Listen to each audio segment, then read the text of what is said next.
On December 14, 2001, the government released a tape, allegedly of bin Laden confessing to the attacks of September 11th, which they claimed to find in a house in Kandahar, Afghanistan. Except there's a number of things wrong with this tape. 1. The tape itself is of very poor quality. And 2. The man in the video looks and acts nothing like bin Laden. According to the FBI's website, Osama is left-handed. Yet, in this video, he's writing a note with his right hand. Compare this video to 4 other pictures of bin Laden. Does anybody else see a problem here? An Al-Qaeda website indicates that there is a video message coming within hours from Osama bin Laden. Bin Laden hasn't been seen in a video message in 3 years and hasn't been heard from in more than a year. It's a significant development that 5 days before the anniversary of 9/11, we'd be hearing from the most wanted terrorist in the world. And our chief investigative correspondent, Brian Ross, is back in New York. Brian, what do we know about this? Well, Charlie, the announcement was posted by the Al-Qaeda propaganda arm Al-Sahab late this afternoon. It said the lion, the sheikh, Osama bin Laden will have a visual message. Earlier this week, there had been an announcement that some kind of gift was coming on the blessed anniversary of what it called the invasion of Manhattan. On the announcement today, there is a picture of bin Laden, which is rather curious. It shows him with a very dark black beard. That's the picture on the right. His last appearance in October 2004, he had a very gray beard. I'm curious, because I know you've been talking to national security officials, what they make of that mention of the anniversary, the 9/11 anniversary, whether they think that's a threat or whether they think it refers to the message itself, and what they make of this generally. Well, they're not surprised that he would speak out on the anniversary of the 9/11 attacks. He's done that before, often in gloating terms. They are curious about the appearance of the photo, pointing out that sometimes bin Laden and Al-Qaeda have promised a lot more than they have delivered. One official said today to ABC News, we'll believe it when we see it. All right, Brian Ross reporting from New York. Thanks.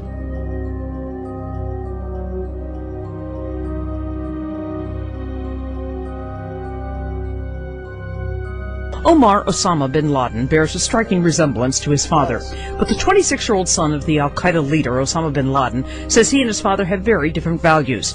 Omar wants to be an ambassador for peace between Muslims and the West. I personally asked my father, like son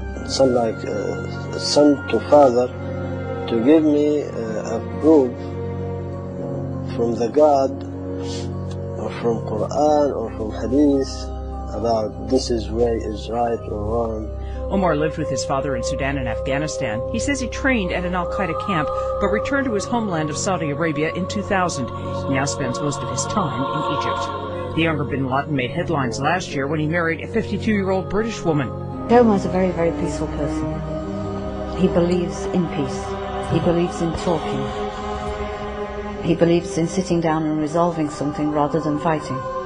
The couple is planning a 3,000-mile horse race across North Africa to draw attention to the cause of peace. Omar bin Laden did not announce his father, but says he has not spoken to him since 2000. After I leave, every contact is cut, and only I see him on the TV, or he see me in the TV or in the news. Osama bin Laden is believed to have 19 children. Diane Kepley, The Associated Press. Son of a terrorist. He says he wants his father to stop the violence. CNN's Anish Rahman interviewed Omar bin Laden. At first glance, 26-year-old Omar seems the image of a modern Middle East. He drives a Jeep, has dreadlocks, and his wife is a British national. You'd never guess this is Osama bin Laden's son. What age did you start training with Al-Qaeda? No, I started training maybe in 14. As a child, Omar was a soldier in his father's army, training in Afghanistan like so many others. But by 2000, Omar felt Al-Qaeda was heading for a fight he didn't want any part of.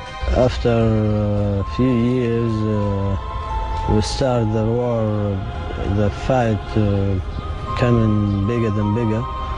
And when I see a lot of things being bigger, and my eyes open, on a lot of things, and I think better if I go outside and see how the life outside. It was a decision, Omar says, his father accepted. He told me, if this is your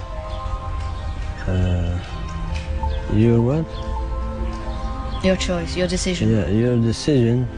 But I can't tell you. I like to be with me, but this is your decision. So father and son went their separate ways. But for Omar, there was no running from the bin Laden name, not after September 11th, 2001. Where were you when 9/11 happened? How did you first learn about it? I am in Saudi Arabia. Did you immediately think your father was behind it when you saw the news? Yeah, maybe. And what went through your mind? That time I'm younger, I don't know how I have to feel. He was only 18, 19. Sure, when I say something killed, I feel sad. 7 years later, his father is now the world's most wanted man. Are you in touch with your father at all right now? Sure not. Do you have any idea where he is? No. Do you think that he will ever get caught? I don't think, no. The reason, Omar says, wherever Osama is, the people around him will never turn. The people there is different from here. The people there has freedom between them and the God. They can do anything by God's permission. They didn't care about government. As for Omar, he's caught between love of a father. Do you think that your father is a terrorist? No, I don't think my father is a terrorist. And a hatred of tactics that kill innocent civilians. I like to say to my father, try to find another way to help or to find your goal. And this is bomb, or this is weapons. He's not good to use it for anybody. To make the point, Omar and his wife Zaina are organizing a horse race later this year, hoping to cross North Africa with a message of peace. But finding sponsors is difficult when your last name is bin Laden.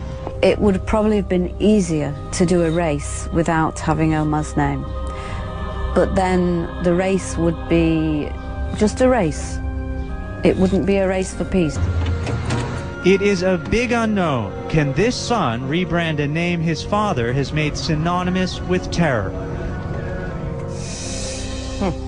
Anish Rahman is joining us now live from Cairo. Anish, fascinating story. I do wonder, though, why doesn't he think his father's a terrorist?